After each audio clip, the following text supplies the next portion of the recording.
말씀 보겠습니다. 사사기 1장 22절에서 26절입니다. 요셉 족속도 베델을 치러 올라가니 여호와께서 그와 함께 하시니라. 요셉 족속이 베델을 정탐케 하였는데 그 성읍의 본 이름을 루스라. 탐정이 그 성읍에서 한 사람의 나오는 것을 보고 그에게 이르되 청하노니 이 성읍의 입구를 우리에게 가르치라. 그리하면 너를 선대하리라 하매 그 사람이 성읍의 입구를 가르친지라. 이에 칼날로 그 성읍을 쳤으되 오직 그 사람과 그 가족을 놓아 보내매 그 사람이 햇사람의 땅에 가서 성읍을 건축하고 그 이름을 루스라 하였더니 오늘날까지 그곳의 이름이더라. 아멘. 오늘 우리에게 주신 하나님의 말씀 사사기 1장 22절에서 26절 말씀인데요. 베델에서의 삶 또는 강제 억압은 사람을 변화시키지 못한다 라는 제목으로 말씀을 드리려고 합니다. 오늘 말씀은 구약에서 가장 큰 복을 받았다고 하는 요셉 족속 이야기입니다.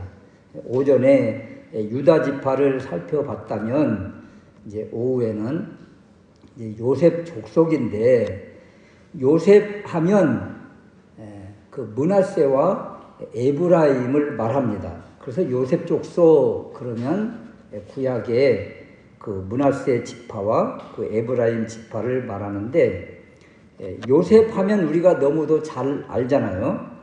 창세기 야곱의 아들로서 그 형들에게 팔리고 또 보디발 집에 노예로 고생을 하고 또 감옥에 갇혀서 수감되고 이런 비참한 삶을 살다가 극적으로 그 애굽의 그 총리가 되는 그 전무후무한 역사를 일으킨 사람이 요셉입니다. 이 요셉이 이제 형제들을 용서하고 그리고 기근 가운데에서 그 가족이 죽어가는 그 어려움 속에서 가족을 다 살려서 야곱에게는 참 귀한 아들이다.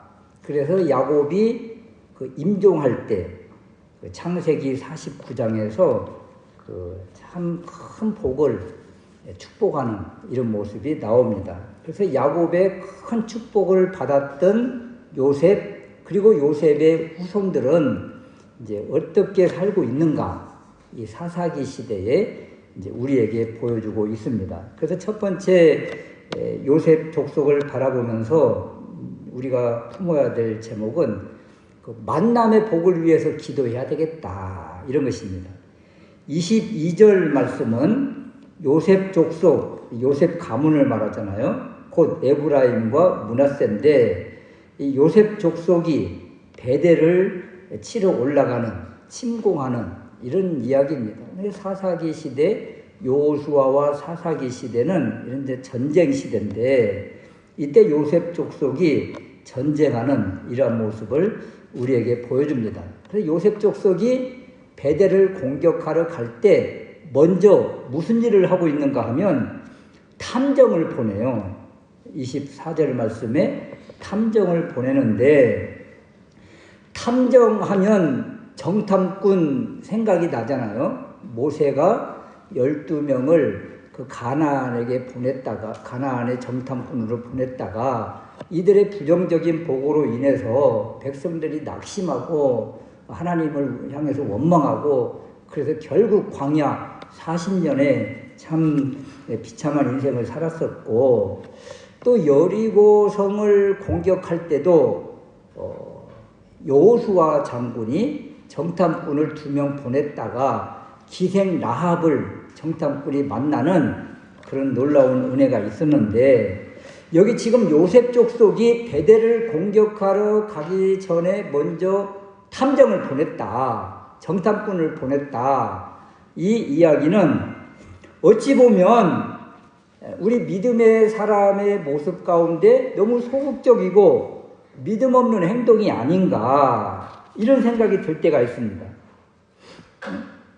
여러분, 우리가 하나님의 사람이 이것을 간과하면 안 됩니다. 무조건 그냥 믿고 밀고 나가는 무대뽀신앙, 이것이 어찌 보면 믿음이 좋아 보이지만 이렇게 요셉 족속처럼 신중함이 필요할 때가 있어요.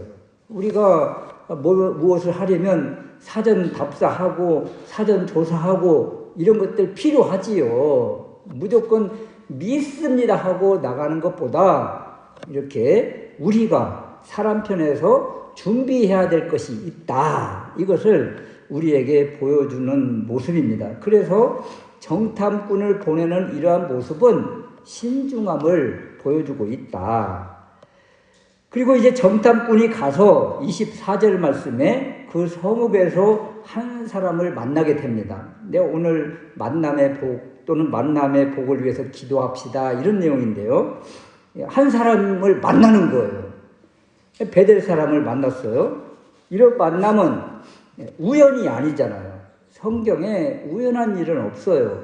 우리에게는 우연한 일처럼 보이지만 그 배후에서 역사하시는 하나님의 강력한 주권하심, 섭리하심이 있다. 하나님의 인도하심이 있다. 그래서 우리가 만나는 만남 그 사람과의 관계가 굉장히 중요한 것이죠. 여리고성에서도 정탐꾼을 2명 보냈을 때에 이 정탐꾼이 누구를 만나요? 기생 라합을 만남으로 인해서 극적으로 죽음의 위기에서 살아난 사건이 있잖아요. 그래서 만남의 복이 사람을 살리고 죽이는 이러한 일일 수도 있다. 그래서 만남의 복을 위해서 우리가 늘 기도할 필요가 있는 것입니다. 여러분 자녀들을 위해서 기도할 때도 좋은 친구들 이런 만남 이런 것들을 우리가 위해서 기도하는 것 마땅한 것이지요. 그래서 이 정탐꾼 탐정이 베델 사람을 만나서 이 사람과 대화하는 모습이 24절의 모습인데 청하노니 이 성읍의 입구를 우리에게 가르치라. 그리하면 너를 선대하리라. 지금 공격하기 전에 성읍의 입구를 지금 이야기해달라고 요청하고 있잖아요. 여러분 이 성읍의 입구는 누구나가 다 알아요. 누구나 다 아는 이야기입니다. 그런데 성읍의 입구를 알려달라고 지금 이 사람에게 요청을 할까요? 이것은 누구나가 아는 드나드는 이 입구를 말하는 것이 아니라 비밀 루트를 말하는 거예요. 이 베델을 들어가는데 이 성을 들어가는데 어떤 비밀 통로가 있을 것인데 그것을 알려달라 이런 것이죠. 그래서 이 사람이 이제 느끼는 감정이 있어요. 이 베델의 정탐꾼과 베델에 보낸 정탐꾼과 이 베델 사람 간의 만남 속에서 여기는 부드럽게 청하노니 이 성읍의 입구를 우리에게 알려주세요. 그리하면 우리가 선대하겠습니다. 이런 정중한 표현 같지만 이 사람이 느끼는 감정은 엄청난 압박입니다. 말하지 않으면 죽을 수 있는 신변의 위협을 느끼는 이런 상황이에요. 그래서 이 사람이 이제 자기 성으로 들어가는 이제 루트, 비밀 루트를 알려주게 되는데 이 사람과 베델의 이 사람과 기생 라합과는 완전히 차별성이 있습니다. 기생 라합은 어떤 사람이었어요? 기생 라합은 하나님을 알고 믿었고 고백하잖아요. 근데 여기 베델의 이 정탐꾼은요 전혀 그런 모습이 없어요.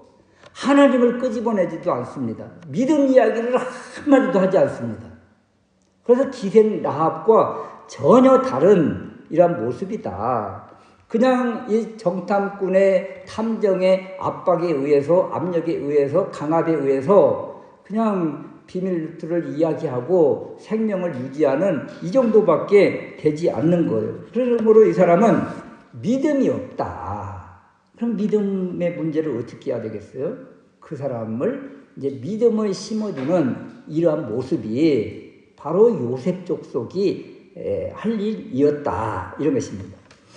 그런데 여기 이 지역을 뭐라고 이야기를 하는가 하면 지금 베델을 공격하려고 하고 있잖아요. 베델 하면 누가 생각나요? 우리 믿음의 조상 야곱이 생각나지요.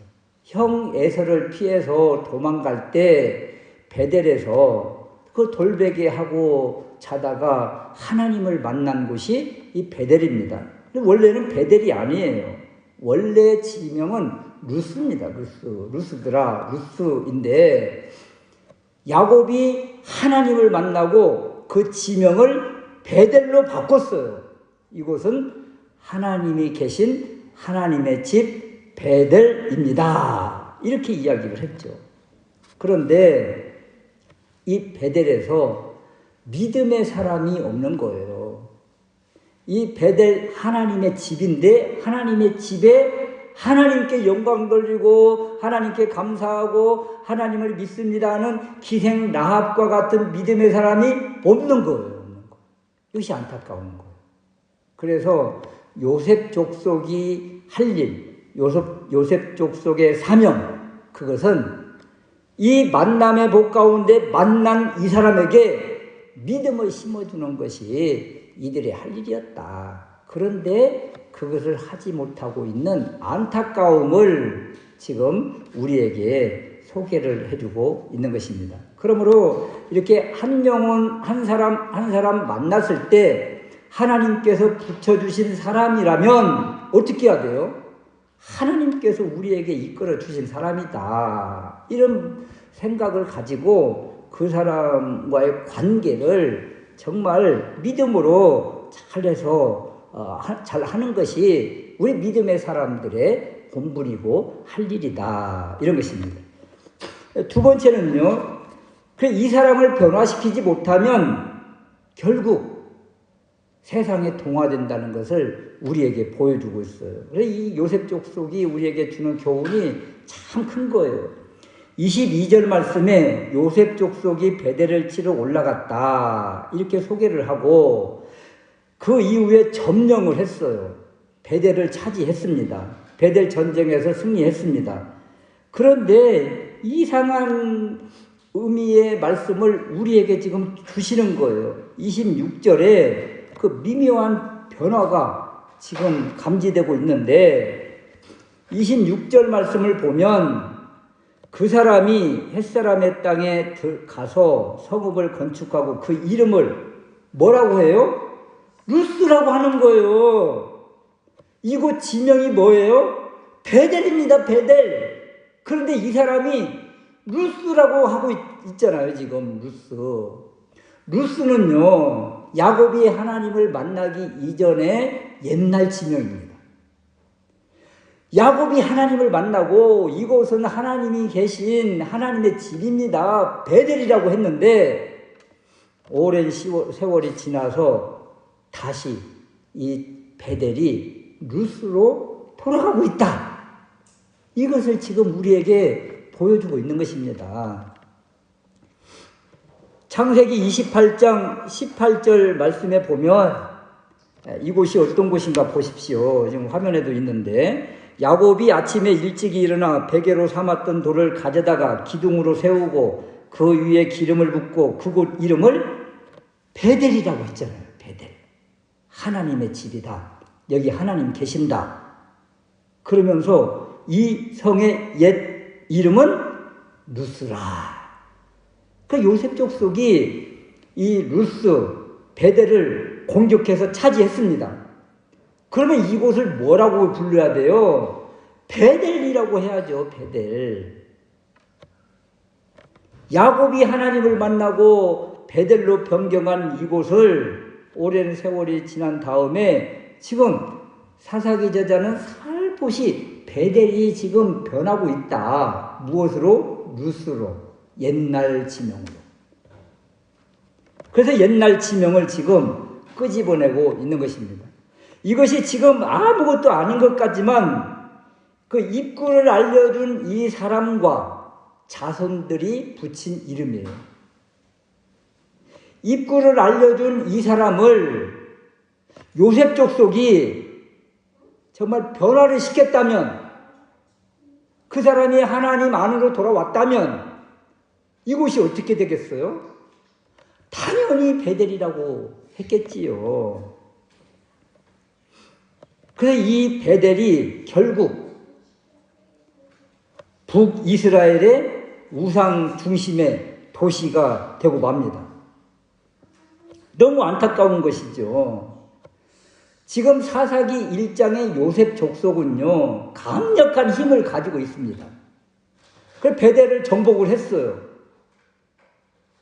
그러면 이 힘이 있는 사람이, 강한 사람이, 약한 사람, 자기 집에서 일하는 사람 변화시키기가 더 쉽지요.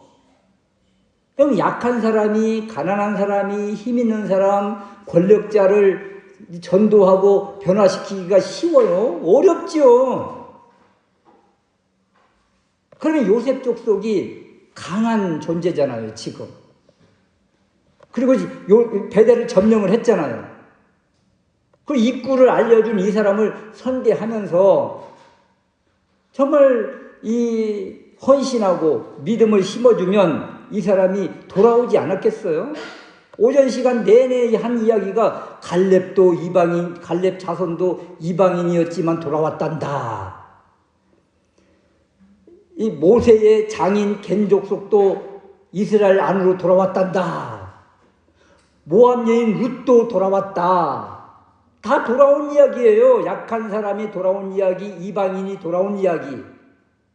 그런데 지금 베델에 있는 이 사람은 돌아오지 않고 옛날 지명 룻으로 돌아갔더라.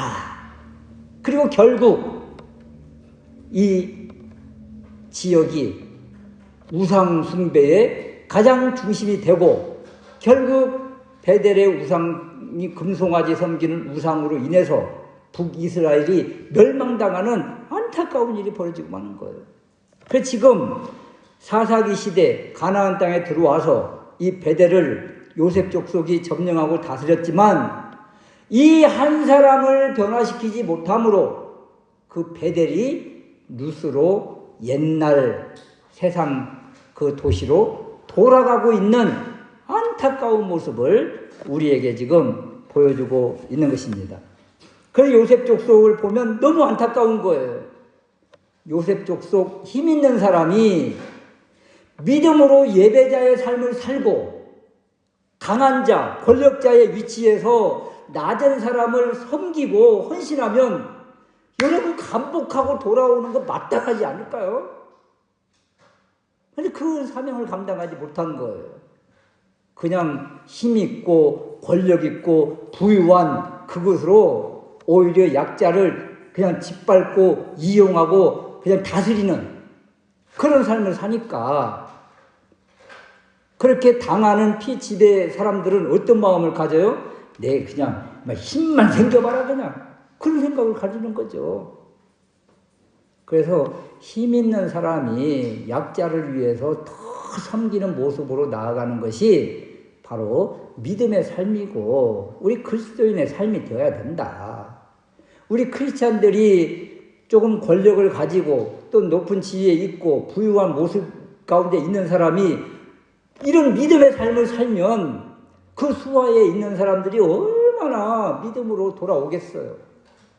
요셉 족속이 이것을 하지 못해서 결국 요셉 족속이 북쪽 북이스라엘의 대표 지파인데 대표 지파가 이렇게 믿음의 삶, 예배의 삶을 살지 못함으로 인해서 그 본토 사람을 아무도 변화시키지 못하고 결국 그들이 힘이 생겼을 때 비참한 고난과 순환과 아픔을 당하더라. 이것이 사사기 시대에 우리에게 주는 교훈입니다. 그러면 우리가 삶 가운데서 어떻게 살아야 될까? 작은 것부터 또 작은 사람부터 섬기고 믿음으로 감당하고 그런 삶을 살 때 하나님이 그 사람을 통해서 주변이 점점 하나님의 나라로 확장되어지고 변화되는 은혜가 있다. 이런 일에 주역이 되는 우리 모두가 될 수 있으시기를 주님의 이름으로 축원합니다. 아멘.